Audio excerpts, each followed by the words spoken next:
Welcome to Parenting Unpacked, a place for parents to seek refuge with evidence, empathy, and common sense. Hosted by Dr. Siobhan Kennedy-Costantini and Dr. Kristyn Sommer. Let's get into today's episode. Welcome to Parenting Unpacked. You're here for the very first time with your hosts, Dr. Siobhan Kennedy-Costantini and Dr. Kristyn Sommer. So the last time I'm going to use the word doctor. Fair enough. Yeah, we don't have to. I mean, we're parents first and foremost. Doctor is just our little reward for doing so many years of study. That's pretty much how I see it. That's what I got out of it. Exactly. So we're two friends who did our PhDs together in developmental psychology, so focusing on children's social, emotional, and cognitive development. And we're going to talk a bit about what drew us to child development as a topic of study, why we decided to study it at university, what we did our PhDs on, and how it impacts and influences our parenting. So we're going to start with Kristyn. Why child dev? What drew you to child development? Good question. Don't have an answer for you. I have loved babies for my entire life. Like, you know, like those dolls, like the baby born doll, that was my thing. And it's still around now. My daughter plays with it now at my parents' place. So, you know, I was obsessed with babies. And so I've always wanted to work with kids. I didn't know in what capacity. So as I got older and just kind of figured out what I was doing with my life, I ended up in psych, thinking that maybe I'd be a like clinical child psychologist. And then got to the end of my psych degree. So a normal psych degree, I guess in Australia, is that there's an inbuilt honours year, which is a fourth year. So I did my undergraduate in psychological science. And the institution we did it at was a very research-focused institution, not a clinical-focused institution. And then for my honours, all I knew is that I wanted to work with kids. So I selected a kid supervisor who happened to be an amazing dev psych. And Siobhan and I both share her as a supervisor in our history as researchers. And yeah, I ended up working with babies because her main age of interest is that really young age group from about newborn to, I want to say, where does she stop? Kind of like 3, hey? So her earlier work, so this is Dr. Virginia Slaughter that we're talking about, or professor. She's a fancy professor, has been for a long time. She is. Her main thing, her earlier work was kind of 0 to 3. In later, more recent years, she's been doing kind of 7 and 8. She's been doing some really interesting stuff in children understand death and grief, which is fascinating. But she runs the gamut on all things like child cognitive and social and this kind of thing. But yeah, there was a period there for a long time, particularly when you and I were studying underneath her, that she was very focused on newborns and kind of early toddlers. Absolutely. Yeah. So when I did it with her, I did my honours year in 2014. I was what am I trying to say? I just got completely lost. So yeah, I did my honours year in 2014, and we researched counting and how children understand the implicit rules of counting before they can actually use any of the words to count. And I had a video go viral on this recently, which is ironic. But basically, I started the honours year being like, I'm going to be a child psychologist. That is what I'm going to do. Getting through the 4th year because that's what you need. Yeah. You need that 4th year. You need to do the research. Back then, you had to do an individual honours year in order to get that clinical qualification in the future. You had to be able to get into the masters by doing the honours year. It's changed a little bit now. At the university we studied at. So basically, you viewed the research as a stepping stone to clinical practice. Yeah, and then I ended up being really good at it and really enjoying it, and had a bit of like a, I don't know, light bulb moment where I was like, I feel too much of everything, that if I was working with non-typically developing children, which is what you see in a clinical setting, I would take too much of that on board and I don't think I'd survive. So I had to be really honest with myself and acknowledging that maybe being a child psychologist wasn't for me, because I also found this other thing that I fell in love with as a 20-year-old.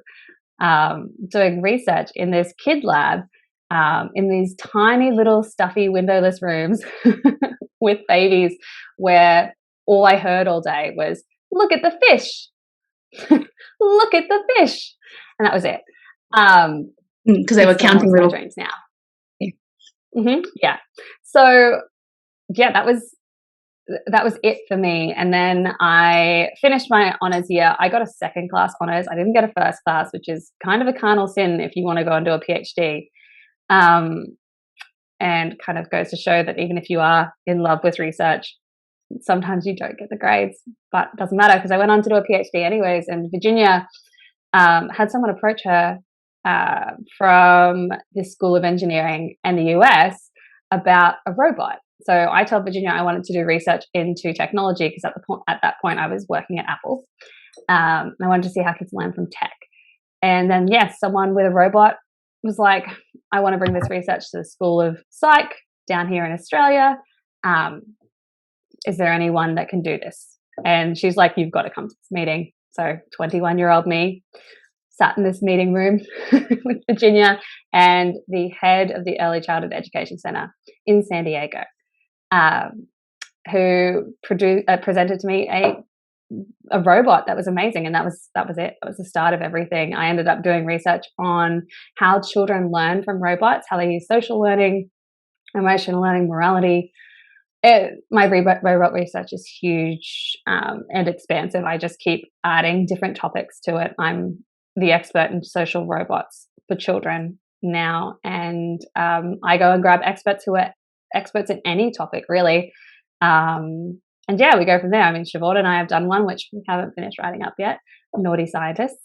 But yeah, so a bit on. Yeah, we'll do it one day, maybe. I don't know. And that's how we got here. So I finished my PhD, had my daughter, which is a terrible time to have a child.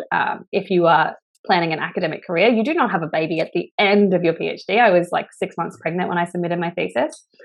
So I had a baby, blew up my career for a little bit, went straight into being a research officer when my baby was 4 months old in the middle of COVID, which was all a very terrible idea. Somehow got very lucky and got a lectureship just for the year at the same university. I did my PhD in teaching developmental psychology. So that's what I've been doing all year, and that has been amazing. And it's kind of just illustrated to me that this is the right place for me. This is what I love doing, but I also love science communication. So somehow I went viral on TikTok, just talking about child development, and now that's also what I do. And now we're here. Ta-da! We are. I think that's it, isn't it? Pretty much. So that's a brilliant summary of many years of study and research and hard work and sweat and tears. I guess the natural question that follows on from that is, let's start at the beginning in terms of, did you feel, obviously you always wanted, from what you've said, you've always been interested in babies and kids, and you always wanted to be a mother. I know that you've shared that with me before. Mm-hmm. Did you have, and like complete honesty, all answers are right here, but did you kind of have a sense of confidence that you were going to nail this because you had all of this background and understanding? Yes, I really did think that I was just going to take to it like a duck to water, because I knew so much. And it turns out that as you become more of an expert in things, you start to learn how much you don't know. So when it came to things like social learning and imitation and robotics, I knew that I knew a lot, and the more I learnt, the more I knew I didn't know. But when it came to parenting, I'd never been a parent before, and I was just following generic societal norms and conventional knowledge. And, you know, I knew about temperaments and I knew about certain things, but I didn't know about a lot of other stuff like biologically normal infant sleep, because I didn't feel like I needed to go and research that, because it was portrayed as this is what a baby does. Babies the sleep. End. And it turns out babies don't sleep. No, not so well. And I think some do, but that's probably the main thing, is that the real, the true variance of infant sleep is not very well portrayed. Either you get the two stories you get sold, and you either get sold this perfect baby sleeping in a crib and the parents cooing over it in the movies, or the mother who's losing her mind and shaking the baby. And then the way that those two stories are told is that the parents with the sleeping baby, they've done everything right. They know what they're doing. They're in control. And then the mum who's losing it, she fucked up. So that's basically what you get told. And so you buy into the lie because you don't have any other information. And I think you're so right that a little knowledge is a dangerous thing. When you know a bit about something, and particularly when you're so well versed in a very adjacent field, which is child development, it can give you this false sense of security. Yeah. And I was really similar. I think the real thing that is forgotten by lots of parents, and definitely by me, is that the day-to-day is the hard work, the functioning on no sleep. And like, I was like, oh, I've done a PhD. I had weird hours. It's like, it's not at all the same. There's like, and I think the key difference that I've explained to a lot of people is that when you're doing an all-nighter, or if you're partying out till all hours, or if you're a shift worker, there's an end point. You know that you have 3 or 4 days of intense, and then you know that you're going to get sleep. But when you've got a baby who doesn't sleep very well, there's no hope that it's going to end. And you just need rest. You need relief, and you don't know that it's coming. So it's self-destroying. Yeah, I think the word that characterizes it best for me is that it's relentless. And in my early motherhood experiences, it was like, I just don't see an end. And I think now that I've experienced that experience, I've experienced the really bad part and then coming to a better part. As if I had another child, my mental state would be a lot different and a lot better, because I would know that it does end. Yeah, but like before that, you just don't feel like it's going to end unless you do things like cry it out. And those things are just so they're so complicated in terms of society. There's so many conflicting messages, and my own internal attitudes towards those things, the way that I feel as a mother, those innate feelings, they just weren't compatible with it, which just added to that mental anguish. And you're only told that a lot of like the conventional information that you see on social media is it's never going to end unless you leave your baby to cry themselves. Unless you intervene, nothing will change. Yeah. And that's what perhaps we should have relied on more, our own training, in that the most consistent, the only constant is change, particularly when it comes to development. Like, children constantly change and they don't stay in a single state. But as you say, when you're in the trenches, there's no brain space or like capacity to think about what's next. And really, it took me a long time to claw myself out and remind myself everything that I knew, which was that just because you have an average, and that's what all the like conventional knowledge is based on, doesn't mean that babies all sit on that average line. I know this. I'm very good at statistics. I create those averages.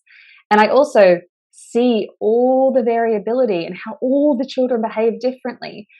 Yet in my own brain, when I'm in it with my child, I still was victim to it. And it's wild, right? Insane. And I think that's so important, is that like anytime I have an interview with someone asking me about child development, or I run classes, people are like, oh, you must have it down. I'm like, hell no. I'm in it with you. I am figuring it out, because I know, and to your point, I know a lot about children, like the global category of children, but I don't know your child, and I'm still learning about my child. Like, everyone is individual, everyone is unique.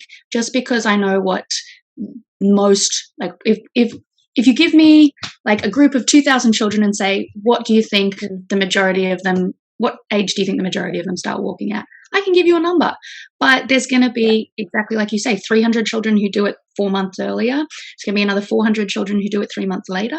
Like, everyone is unique, and just really learning to ride the wave of meeting your child where they're at is such a huge part of it all.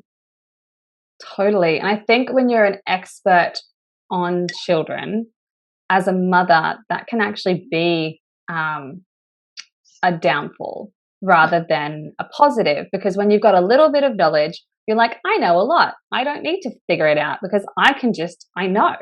Whereas when you have a lot of knowledge, you're like, oh, I'm not an expert in this. I need to go and research it. So I was also like on Google all the time trying to get PhD level expertise on all of these things, and that's exhausting, like, and impossible. Like, I did the same. Look, this is zero judgment here. I completely did the same. I still do the same. What do you think I've been researching this weekend?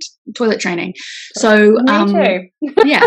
So like that's how we cope. We just like absorb information and then figure it out. I think the thing that I'm constantly reminding myself to do, and I think is useful for all parents, is that we're doing the best we can. You can't be an expert in everything. Like literally, you'd have to be a vampire and be immortal.